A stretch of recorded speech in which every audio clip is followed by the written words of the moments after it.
Hi guys, I'm back again with some more stories for you today. Let's go to the first one, about OP's grandmother, who demands OP's father refuses his inheritance so she can buy her other son a house, as the poor thing is renting at the moment, but she already bought him a house before, which he sold. Well, sounds like someone is a golden child in the family. Listen to the end of the story to hear my insights. Enjoy the stories, guys, and don't forget to like and subscribe. And of course, don't forget to leave a comment. My grandpa died 18 years ago and left 3/6 of his house to my grandma and 1/6 of it to each of his 3 children. They agreed that my grandma will continue to live there and only pay them if she sells the house. However, now she is planning to sell it, to buy 2 smaller houses, one for her and one for my uncle, and she asked my aunt and my dad that they renounce their claim to the money, so she has enough to do so. My uncle, the oldest child, was always her favorite. She supported him with money, food, etc. She already bought him a house, which he sold. My uncle has a very basic education, and he works a low-paid job. His 2 adult sons live with him. He is terrible at handling money. When he has it, they go to expensive vacations, buy expensive gadgets, etc. He often got into debt. His sons go from job to job. It often happens that we don't know where they live, or if they have jobs.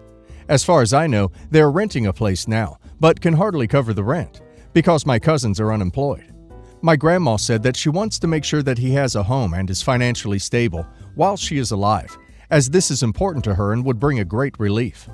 My dad and aunt don't know what to do. They love my grandma and my uncle, but this is problematic. None of them are rich or anything, although they are better off than my uncle. Any advice? Personally, I wouldn't do it. It sounds like OP's uncle is irresponsible, and OP's grandma is a good source of money for him, so he never has to buckle down and work and provide for himself. When, God forbid, OP's grandmother dies, he will just switch his money-sucking ways to OP's father and aunt, so I think it's important to set a boundary with him early on. Let's hear the community's opinion on the matter.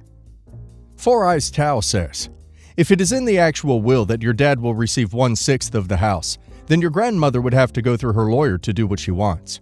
She can't just tell her son to give up his portion of the proceeds for another. If I were you, I'd get a lawyer on behalf of your father. There are a lot of agencies that might be able to help him if he is lower income, or do his case pro bono. I don't think what your grandmother and uncle want to do is morally acceptable. Your uncle has no claim or right to other people's money or inheritance, period.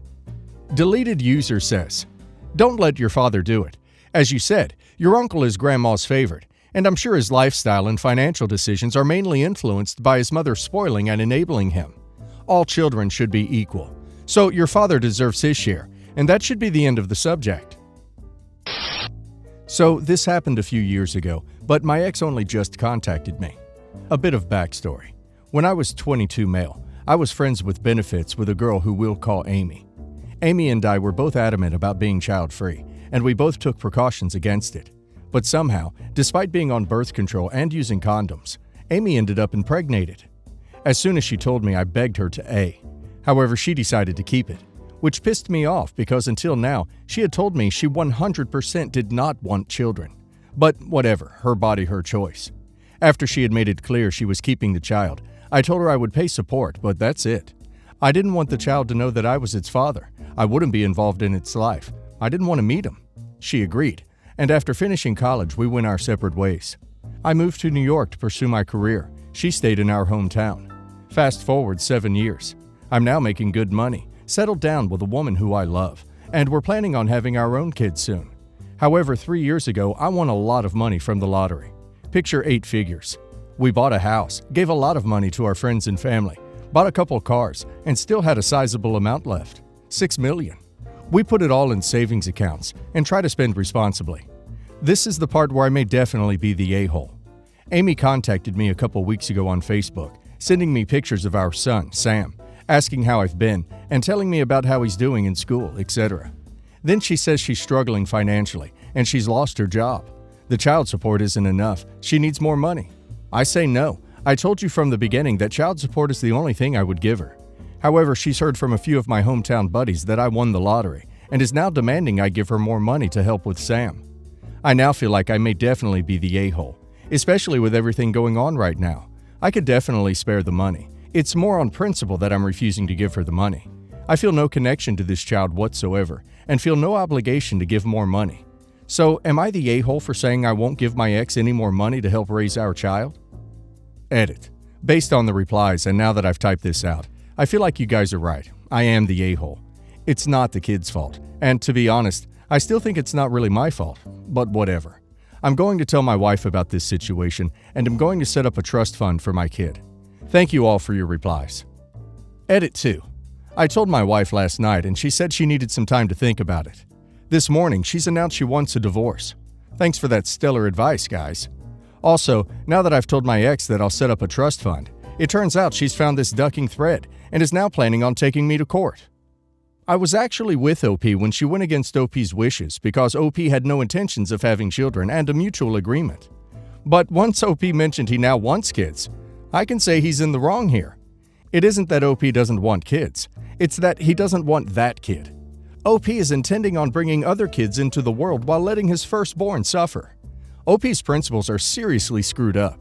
OP is legally and morally obligated to pay child support.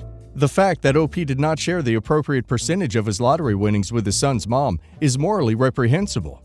OP is also screwed legally if she decides to take him to court, because OP is legally required to pay child support out of his winnings. Let's see if the community agrees with me. Deranged Papaya says, I feel like people are going to disagree with me, because Am I the A-hole has a warped sense of what's an a-hole move and what isn't. But you're the a-hole. You obviously have enough money to help her. You even say so, but as a matter of principle, you're refusing to. That's just messed up in my opinion. You're acting like a kid. Multi-phased says, you're the a-hole, and if she goes to court to get a child support order, you're going to be paying her a huge fraction of your lottery winnings. You're probably better off, financially speaking, helping her out of your own free will so that the court doesn't have to force you. Chatter says, this is going to be downvoted, but whatever. I'll say not the a-hole. She knew going into the situation that you did not want kids, and that you would do only what is legally required. It was her decision to have the child with no other help from another partner. I get it takes two to have a child, but you told her from the beginning what would happen, and it was her choice to go forward with it. I'm a trust fund child. My father is extremely well off and a complete narcissist. My mother died when I was young. I was raised by my maternal grandparents as my father wanted nothing to do with me.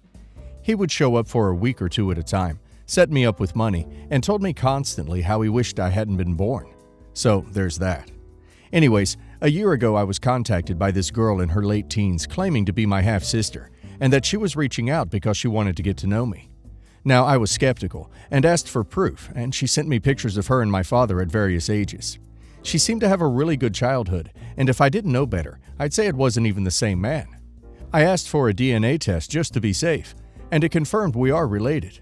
She kept talking about how she knew she had a sister somewhere, and how amazing her childhood was, and I just started to hate her. She had a family, she got to do ballet and take voice lessons, and she went to a top school for theater. She went to a fancy private school and was captain of the girls' fencing team. She had people do her hair and makeup for special events because she could. My family was dirt-ducking poor, and I refused to touch my father's money for a long time. Her father loved her, and I got "here's a couple million, see you next year" from him. Now she wants to meet me because we're family, and I told her no. I told her we're not family, and that we share blood and that was it. We had nothing in common, and we clearly had different parents. She's upset because I'm being cold to her, and my father changed the terms of my trust, so now I can't claim any more of the assets until I meet her. Am I the a-hole? Should I meet with her? The money isn't important at this point. I'm already set for life. I don't think OP is in the wrong here, but personally, I would want to meet her and share my story, with the intention to expose the type of person OP's father really is. OP will have access to his trust again. Would recommend not to forget to mention to her how OP's father changed the terms of the trust, and how she views her father will never be the same. Let's hear the community's opinion. Unofficial Office says, she needs to realize you aren't family outside of blood. Your childhood was vastly different to hers, and you don't have to let her into your life if you don't want to. She is, however, allowed to feel hurt by your choice. To her, you are family, and that means something to her. She didn't get to choose the circumstances of her birth.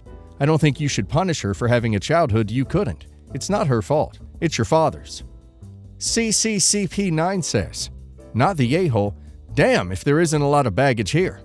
I personally wouldn't necessarily hold the sins of your father over your half-sister, but I've never been in your shoes. I also would have sold that hour or so for the trust fund access. But then again, that could be negotiating with a terrorist, so to speak. Do what's best for you. Sucks for your half-sister and you lose the money. But if you feel better about yourself, then who cares? MWMK1 says, "Not the a-hole, but I feel like you're treating her this way because of what her father did. You can have no contact with him and be friends with her if you want, but that's your decision. If she asks for an explanation, maybe you could tell her what your father did to you, but that's also your decision. Also, you may hate her for having the life that you never had."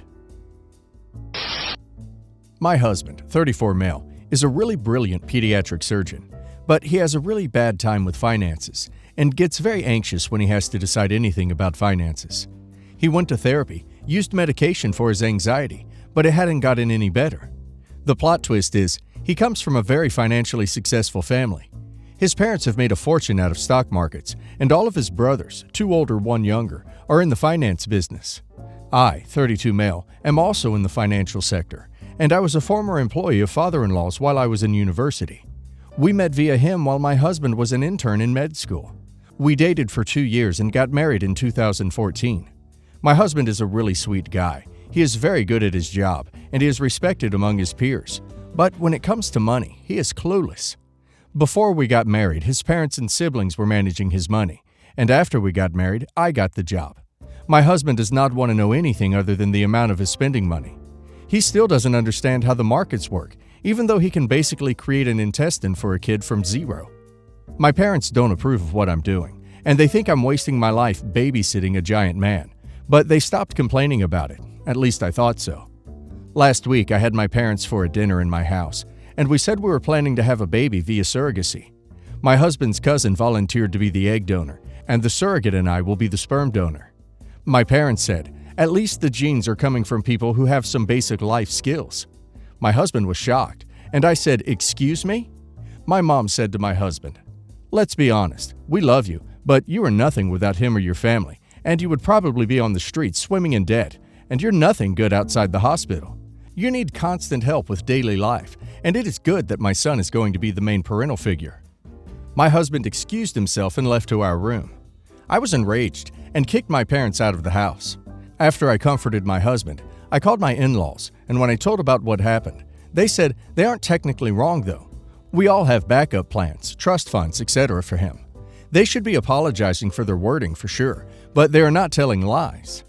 Also, even though dear husband can be a good parent, you need to be the one that should teach our grandkids about finances, how money and life works, and if we have to look retrospectively, it's true. It was always his parents, me, or his brothers who handled my husband's finances, etc. And I might have been real harsh on them. So am I the a-hole?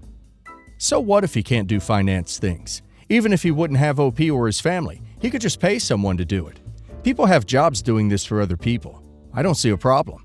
OP's parents were rude and had no right in saying anything like that. Even if it's true, imagine if the whole world would just go telling people truths. That would be fun to watch though. But really, just because people believe something to be true, doesn't mean it should be said. Good for OP sticking up for him. GD Swamp says, "This doesn't seem hard, not the a-hole. Everyone is a mixed bag. Your husband is just a more extreme case. He's a kind person, great at a job that truly helps people, and apparently a good partner. Oh, and rich. That seems like more than enough good qualities for one person.